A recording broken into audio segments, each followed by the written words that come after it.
Ahojte, takže sa nachádzame v Galante. Ideme cvičiť do nášho fitka, domáceho fitka EG Gym Galanta. Asi jedno z najlepších fitiek tuto na okolí, takže kto sa tu nachádza, určite príďte pozrieť, navštíviť, zacvičiť si.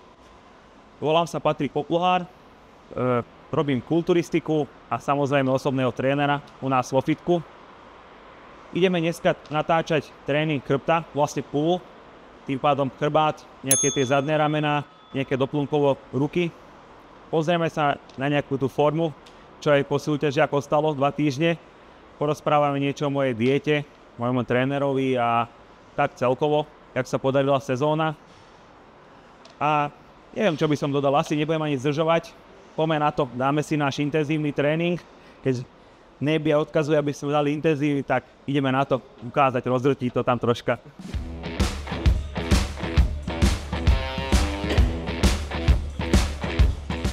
Takže na úvod mojich tréningov vždy začínam s takým kruháčikom na celé telo, aby sa to zahrialo.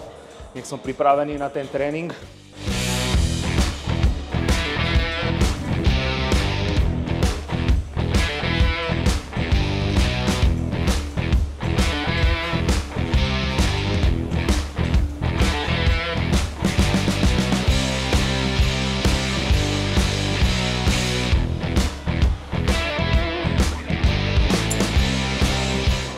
Väčšinou môj tréning začínam na kladke, cvik pullover.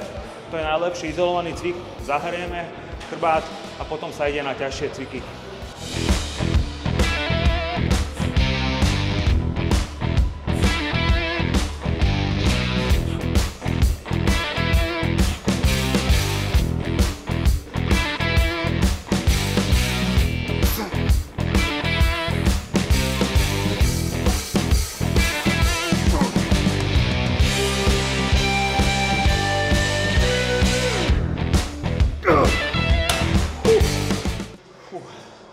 Takže počul som, že ťa trénuje Dominik Trkan.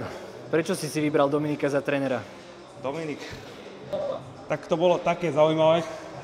Sledoval som strašne jeho a jeho klientov na Instagrame a strašne sa mi páčilo štýl ich trénovania, lebo robia ťažké, tvrdé tréningy zamerané na tie základné cviky, čo je pre mňa najlepšie a strašne mi to vyhovuje. Aj sa mi páčilo, tak som ho oslovil po minuloročnej sezóne. Sme sa dali aj do roboty, od 1. júna spolupracujem s ním. Aha. A musím povedať, že za rok sa nám podarilo niečo extrémne. Strašne veľký progres, podarilo sa mi zlepšiť chrbát a aj celkovú formu dotiahnuť takú na súťažiach, že brutálne, fakt dole klobúk. Je to profesionál, či už v strave, či už v tréningu, či suplementácia, všetko okolo toho. Strašne je to puntičkár poctivý. Dáva pozor hlavne na zdravie a celkovo na tých športovcov, takže musím povedať, že asi najlepšia životná voľba, čo som mohol spraviť. Takže takto skratke asi by som povedal o ňom. Prvá séria je ťažká, 10 až 12 opakovaní, druhá séria mám rest pauze, to znamená, že 12 až 15 opakovaní spravíš do zdvihania a potom 20 sekúnd pauza znova, 20 sekúnd pauza znova. Takže ideme na to.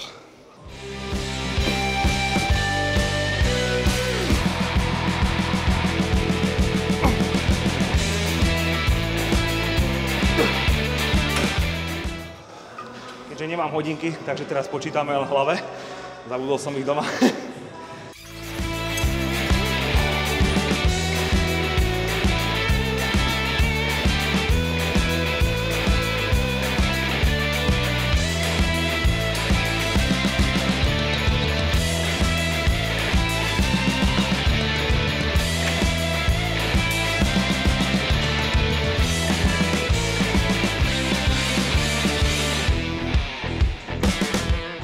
Takže toto ideme druhý cvik a akým spôsobom? Ideme druhý cvik, príťahy na podmatom, ale ideme unilaterálne, takže jednou rukou, aby sme sa viac vedeli zamerať na ten chrbát, viac precítiť, je tam tá lepšia kontrakcia. Prvú sériu dáme jednu zahrievacú a potom ideme na to.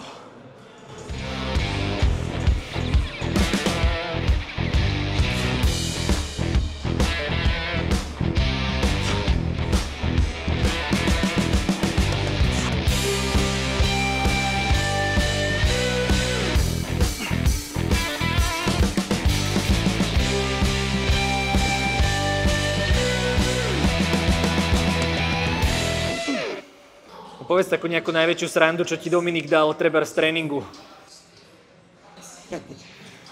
Tak asi bulhárske. Čo najväčšia sranda pre mňa asi dal tie bulhárske a šupol tam nejakých 30-40 opakovaní ako back-off sériu, keď už máš totálne zničené nohy a na konci tréningu, keď ti šupne ešte 40 opakovaní, tak to je dosť na smiech, ale aj skoro aj do plaču, lebo extrém. Tá pumpa, čo vtedy prežiješ, to je neskutočné.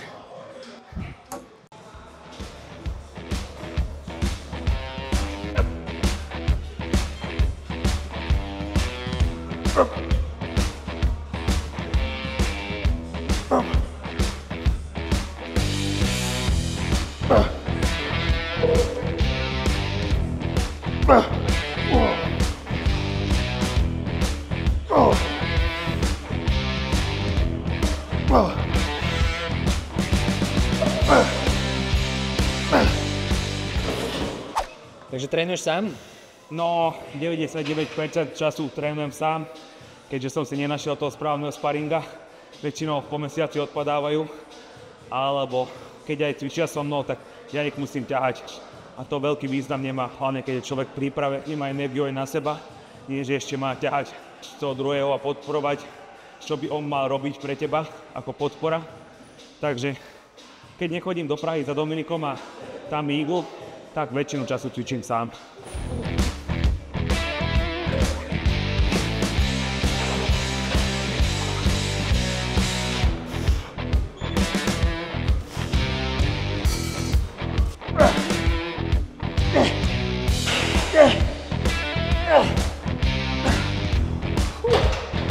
Tuto máme rest pauze, takže 20 sekúnd pauza a pokračujeme do zliania.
Zašlapalo troška. Koľko teraz vážiš, Patrik? Teraz mám aktuálne okolo 99-100 kg, takže mám 2 týždne po závodoch nejakých 7 kg nad súťažnou váhou. Myslím ešte pred odvodnením, lebo odvodnené telo nie je reálna váha. Takže držím sa, minulý týždeň sme mali taký voľnejší, aj v strave, aj celkovo. Proste hlava už potrebovala po pol roku troška vypnúť, tak som si ja troška doprial, ale tento týždeň som naspäť v režime. Som nasadil nejaké nulky, nech troška otečie voda, odvodníme to a od budúceho týždňa už nastupujem na tréning aj proste aj na stravu, čo mi tréner nastavila. Čiže začínate znova objem, hej? No najprv pôjdeme na vyšetrenia, zdravotník pozrieť, či všetko je v poriadku, krvné testy. A keď áno, tak určite našlapneme na objem a asi príprava do budúceho roka zlepšiť ten vršok. Nejaké tie ramená musíme zlepšiť ruky, šírka chrbta. Možno by som povedal ešte aj hĺbka brušných svalov. A potom by to malo byť už fakt také, že konkurencieschopné. Váhovku ešte mám nejakých 5 kg, rezervu do NPC, do Plastic Physics, takže mám sa kde zlepšovať. Takže si myslím, že to bude fajn. Prvá je ťažká, nejakých 4 až 8. Podarilo sa mi 5 s 200, čo je 2 týždne posúdiť celkom fajn. Sila sa začínaš prejavovať po tom jedle, takže to je super. A teraz mám back-off sériu, tam nejakých 10-12 opakovaní. Troška, aby sa človek zadýchal, aj unavil ten sval.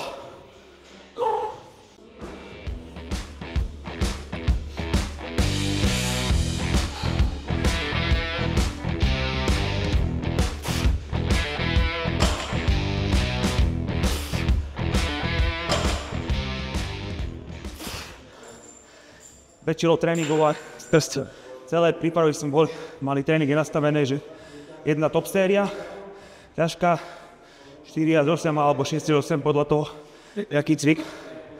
A potom nejaká tá back-off séria, kde sa ubere 20% z váhy a dáš 12-15 opakovaní a úplne stačí, keď dáš do maxima, tak nemáš čo ďalej na tom cviku riešiť.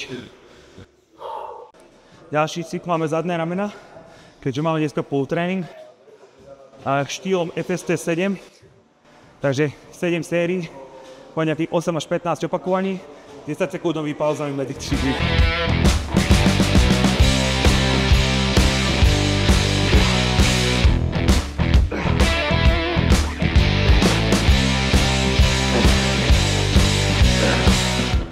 Takže 10 sekúnd pauza a ešte 6 krát.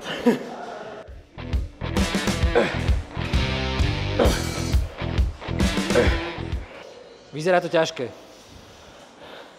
Zadýchá sa popri tom človek. Áno, je to strašne na prekrvenie. Strašne veľa krvi sa tam dostane, tým pádom je to dosť bolestivé. Hlavne takto po súťažiach, keď človek ešte drží vodu.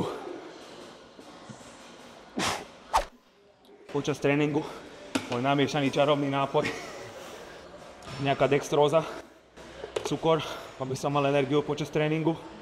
Mám tam elektrolyty a sol, aby som doplňal tie vypotené soli a minerály, keďže je dosť teplo, takže treba doplniť aj tekutiny počas tréningu.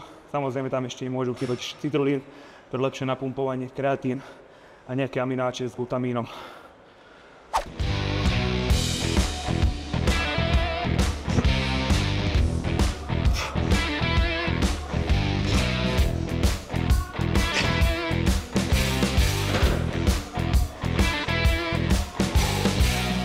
Tieto tréningy teraz nemám nejako dlhé, keďže po súťažiach kvázi regeneračné, ale môj tréner to troška neprijal tak a skoro každý cvik je do zlyhania alebo s pauzami. Tu ste aj mohli vidieť s 20 sekundovými pauzami. Ale samozrejme to je dôležité, aby sme vypálili ten glykogén zo svalov, čo sa po súťažiach doplnilo. Troška to jedlo a skvalitňuje sa to a tým pádom ešte aj chránime tie kĺby, šlaky troška. Ale ako v každom období aj tu treba samozrejme progresovať aj v váhach, aby sa človek udržal vo forme.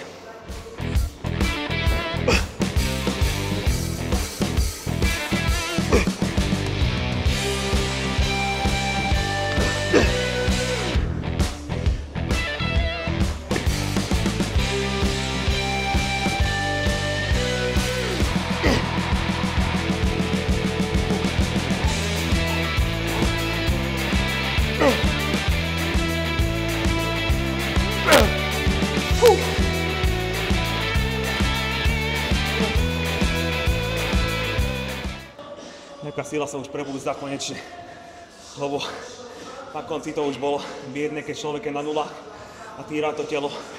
Ale samozrejme, až do konca prípravy, až do konca, kým sa dá, treba ťažké váhy, aby sa tam udržala tá plnosť, kvalita a proste celkovo, aby sme neodpálili tie svaly. Lebo glykogén sa vypáli z kardia, tréningom musíme tie svaly skvalitňovať. Takže jednoznačne hovorím, že aj počas prípravy, aj na konci, čo najväčšou váhou, čo sa dá, ale samozrejme správnou technikou. To je dôležité počas celého roka udržať.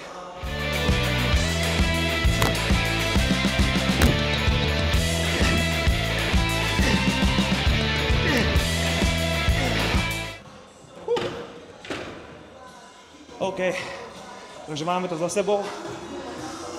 Niečo málo z môjho tréningu po súťaži. Dneska sme mali pull day, zameraný hlavne na chrbát, troška doplnkovo ruky, keďže mám samostatný tréning rúk a ramien, ale keďže ruky sú moja slabina, tak pri pull tréningu mám biceps a samozrejme pri push tréningu mám pridaný jeden cvik doplnkový na triceps.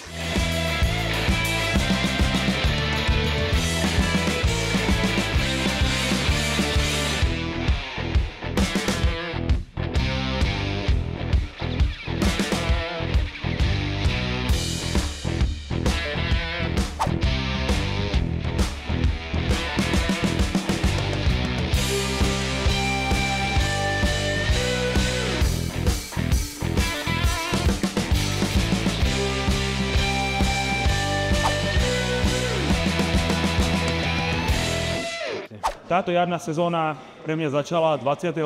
apríla. To bolo PCA Szeged. Tam sme mali klasickú kulturistiku, ale PCA je veľmi zaujímavá federácia. Všetko okolo krásne, súťaže výborne spravené, lenže nemajú dobre spravenú klasiku.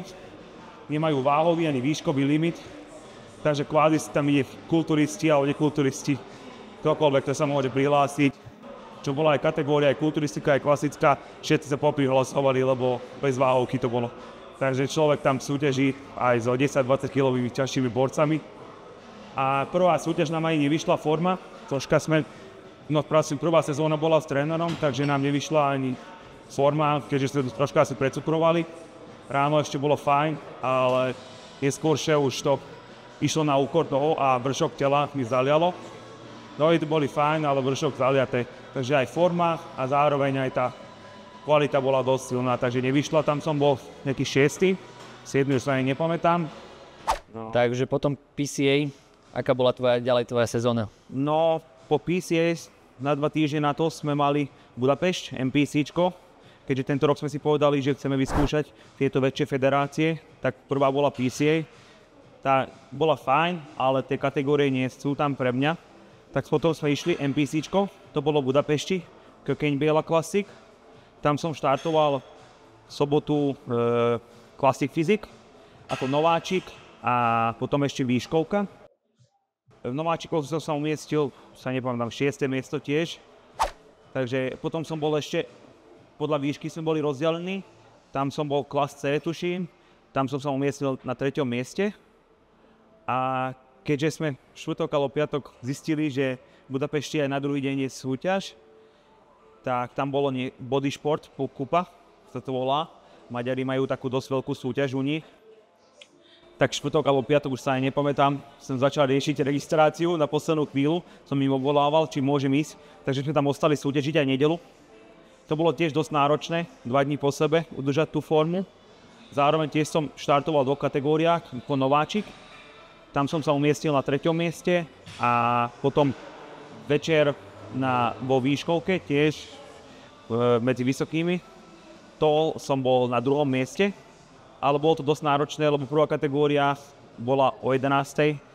a druhá až večer o 9. Takže celý deň držať formu a nepiť kvázi, vydržať to bolo dosť náročné, ale oplatilo sa.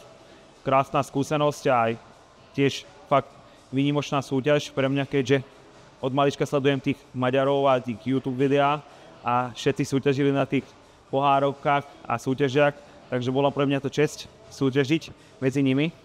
Poznal som dosť veľa ľudí a aj celkovo dobré známosti, kamarátstva a musím uznať, že Maďari veľmi vedia usporiadávať súťaže. Takže takto to bolo druhá moja 3. súťaž. A 2 týždne na to sa konalo v Bratislave majstrovstvá Česka, Slovenska a Rakúska pod federáciou NABA, kde som tiež súťažil v 2 kategóriách. Klasická kulturistika, kde sa mi podarilo umiestniť na 2. mieste. A ešte večer som išiel medzi kulturistami, tam som bol 3. Tiež na slovenské pomery krásna súťaž, musím pochváliť Filipa, fakt brutálna. Ako starostlivosť o závodníkov musím porovnať Maďarsku, že fakt aj backstage sme mali všetko pripravené. Tuto si skončila súťažná sezóna Síce tým pádom, že som bol druhý, som sa kvalifikoval na majstrovstvá sveta, čo sa konajú v Rakúsku, ale zo zdravotných dôvodov som musel odstúpiť a odmietnúť kvalifikáciu. Takže tým pádom som v Bratislave ukončil túto sezónu. Musím povedať, že asi aj úspešná, ale hlavne životnú formu som doniesol. Podarilo sa mi spraviť prúžky na zadku, čo bolo hlavným môjim cieľom. Som povedal, že bez toho sa nepostavím na pódium, takže sa mi to podarilo. Vieme, kde treba zapracovať. Určite vršok tela treba zlepšiť. Nohy sú podľa rozhodcov aj podľa ostatných asi na správnom mieste a dobre sú na tom, ale treba dorovnať vršok a tým pádom to bude také komplexné a konkurencieschopné a verím tomu, že do budúcna už padne to aj prvé miesto, lebo nejako to je zakviaté zatiaľ. Zatiaľ to bolo len furt druhé a tretie najlepšie. Takže toľko asi v súťažnej sezóne.